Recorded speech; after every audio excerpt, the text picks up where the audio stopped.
Bayangkan satu senario yang agak pelik. Anda masuk ke sebuah sekolah memandu, Okey. di mana hampir semua atau lebih tepat lagi 99.98% pelajarnya lulus ujian memandu dengan grade A yang sempurna. Wah, itu rekod yang luar biasa. Ya, atas kertas sekolah ini nampak macam sekolah memandu terbaik di dunia kan? Tapi ironinya, kadar kemalangan jalan raya yang melibatkan graduan dari sekolah ni makin meningkat, berlipat kali ganda setiap hari. Ya, sesuatu yang sangat fundamental sedang rosak di situ. Tepat sekali, sesuatu yang asas sedang rosak. Dan inilah ironi sebenar yang sedang melanda sistem pendidikan kita hari ini. Betul. Ini bawa kita kepada sumber rujukan utama di atas meja pada sesi penerokaan mendalam hari ini. Kita sedang membedah satu dokumen perancangan negara yang sangat kritikal, iaitu Rancangan Pembangunan Pendidikan Malaysia atau RPM 2026 hingga 2035. Satu perancangan yang sangat besar. Ya, dan secara khususnya kita akan teliti bab 6 mengenai teras strategik 3. Misi kita hari ini adalah untuk mengupas macam mana pelan tindakan gergasi ini merancang untuk mentransformasikan pendidik kita menjadi tenaga kerja berkeupayaan tinggi menjelang masa hadapan. Menarik. Okey, mari kita rungkaikan perkara ini. Pernahkah anda terfikir mengapa mutu pendidikan sesebuah negara itu tidak akan dapat mengatasi mutu guru-gurunya walau sehebat manapun infrastruktur sekolah tersebut?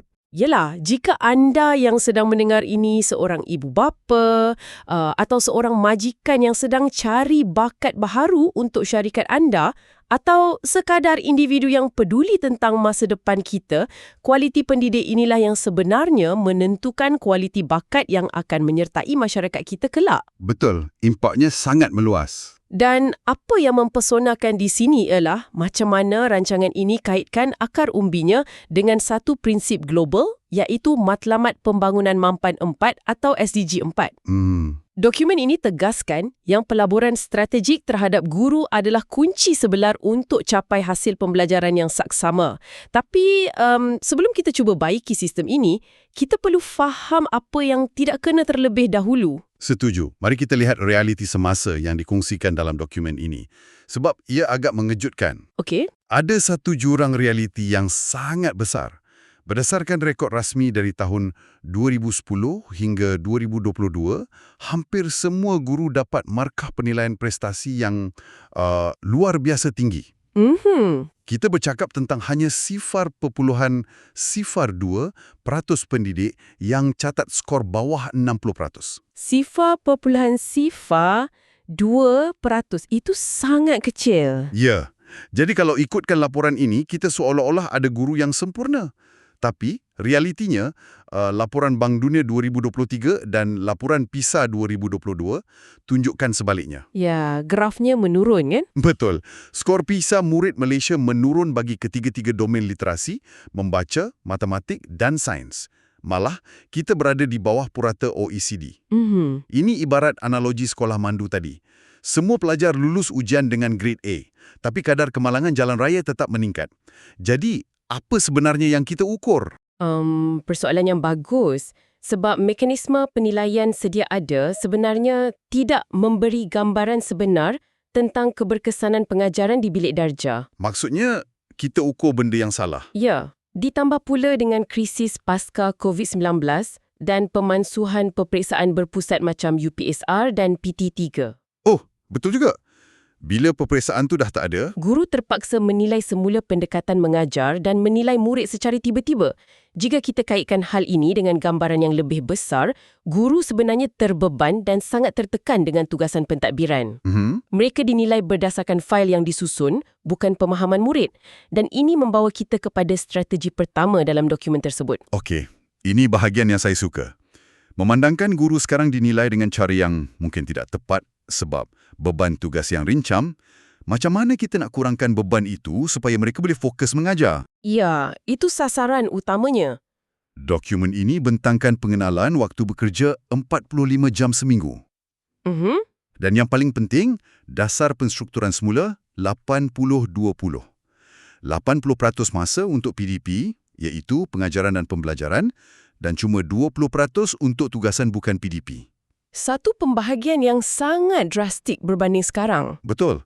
Mereka juga cadangkan pelantikan pembantu guru untuk elakkan tugas rencam ni. Di sinilah ia menjadi benar-benar menarik bagi saya. Macam mana tu? Mari kita guna analogi pakar bedah. Kita tak suruh pakar bedah di hospital buat kerja file patient dan menyapu dewan bedah sebelum mula memotong kan? Ya, memang tak logik kalau kita buat macam tu. Jadi, kenapa kita biarkan pakar pendidik kita buat kerja kerani? Tepat sekali.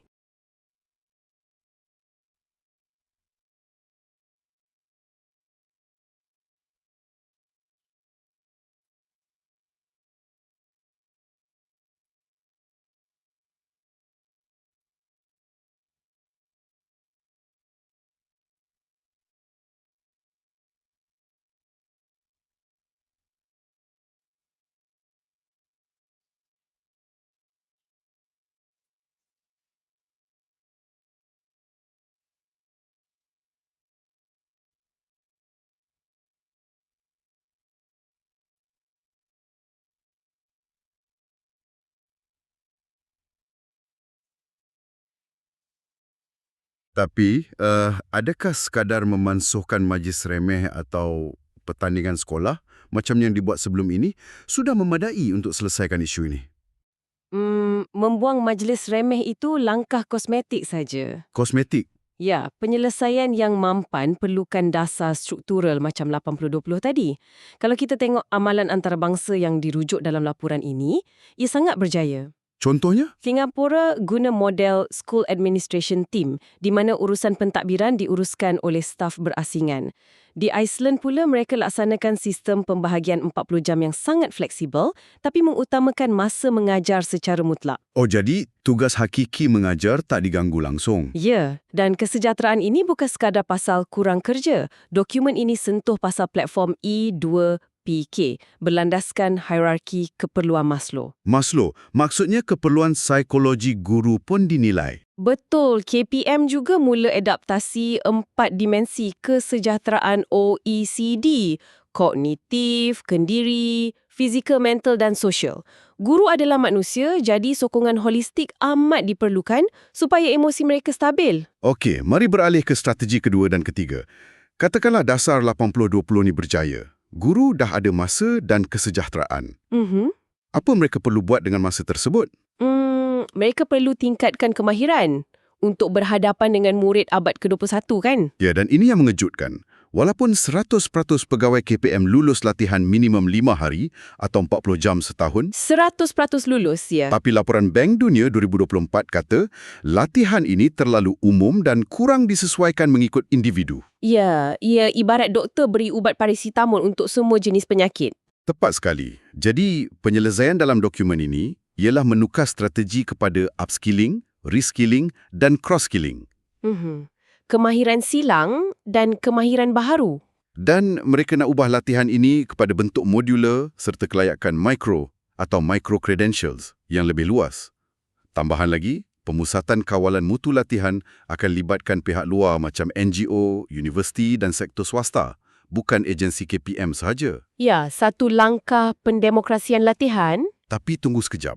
Saya kena jadi peguam bela pendengar di sini. Silakan. Dokumen ini sendiri sebut, pelaburan latihan guru kita pada tahun 2025 dianggarkan cuma RM47 seorang setahun. RM47 setahun. Bukankah ini sangat rendah berbanding standard global macam di Finland? Macam mana kita nak buat modul kelayakan mikro yang canggih dengan bajet sekecil itu? Yelah, itu memang realiti dana yang kita ada, ia sangat terhad. Kan? Sebab itulah strategi 3 ini amat penting.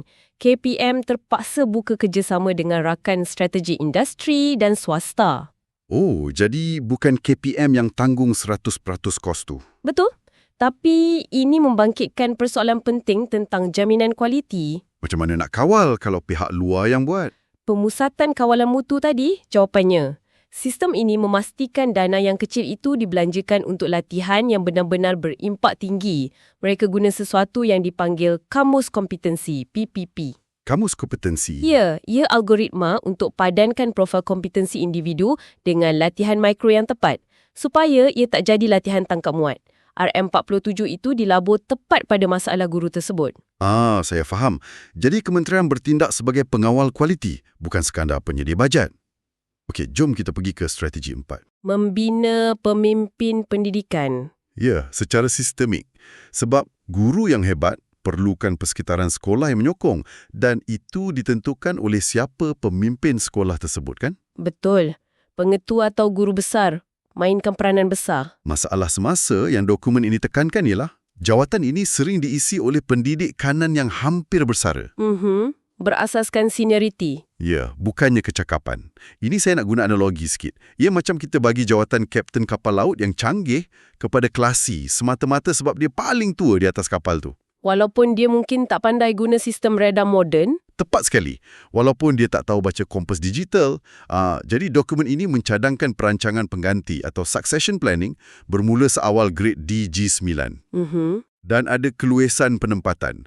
Guru besar sekolah rendah grade DG12 boleh dinaikkan ke DG13 atau 14 dan fleksibel untuk dilantik jadi pengetua di sekolah menengah. Ya, mobiliti merentas sekolah. Tapi persoalannya bukankah budaya makan pangkat ikut umur ini sangat suka dikikis dalam perkhidmatan awam? Memang suka. Ia satu budaya lama. Tapi transformasi perlukan pemimpin berwawasan sistemik dan berteraskan nilai. Dengan menyediakan satu pool atau kumpulan pelapis kepimpinan yang dilatih awal dari grade bawah melalui Institut Aminuddin Baki. Yang IAB tu ya? Ya, IAB. KPM sebenarnya sedang cuba mengubah DNA kepimpinan ini secara perlahan. Saya nampak. Mobiliti kerjaya merentas sekolah rendah ke menengah ini sangat berkuasa. Ia merungkai tembok birokrasi yang sekian lama menyekat potensi pemimpin hebat daripada terus berkembang merentas zon. Wah, ini memang perubahan struktur yang besar.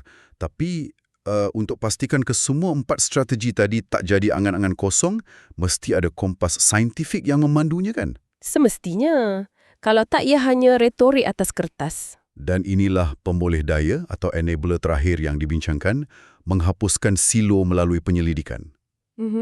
Dokumen ini merancang penciptaan Pusat Khusus Penyelidikan dan Inovasi KPM sebab data semasa menunjukkan kini hanya 1.66% pendidik aktif dalam penyelidikan. Sangat rendah. Dan inovasi lagi rendah, 1.4%. Laporan ini merujuk kepada kejayaan Korea Selatan dengan institusi ICIEC mereka sejak tahun 1998 yang jadikan dasar mereka dipacu sepenuhnya oleh data. Ya, itu penanda aras yang sangat baik.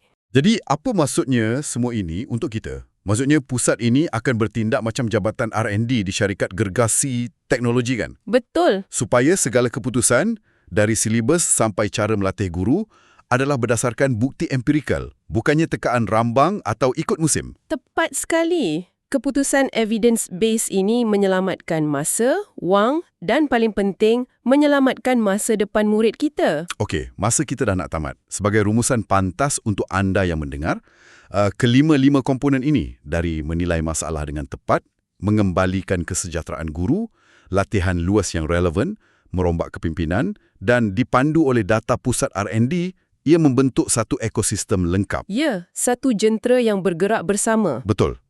Dan ini semua demi masa depan pendidikan Malaysia menjelang 2035. Tapi sebelum kita tamatkan sesi perbincangan, kami ada satu pemikiran provokatif untuk anda renungkan. Dalam nota dokumen tadi, ada menyebut yang Forum Ekonomi Dunia meramalkan 39% kemahiran hari ini akan usang menjelang tahun 2030. 39%? Hampir separuh. Ya. Hampir separuh kemahiran global akan tak berguna lagi dalam masa beberapa tahun. Jadi, jika ini realitinya, adakah kemahiran terpenting yang perlu dikuasai oleh guru-guru futuristik ini sebenarnya bukanlah cara terbaharu untuk mengajar? Tetapi sebaliknya, kerendahan hati untuk sentiasa melupakan apa yang telah dipelajari, iaitu unlearn. Ya, unlearn. Dan bersedia untuk belajar semula atau relearn bersama-sama murid mereka di dalam kelas. Wow, itu satu persoalan yang berat tapi sangat relevan. Sesuatu untuk kita fikir-fikirkan. Terima kasih kerana menyertai sesi penerokaan mendalam kita hari ini. Teruslah menjadi individu yang dahagakan ilmu. Selamat tinggal. Selamat tinggal. Don't forget to subscribe and share.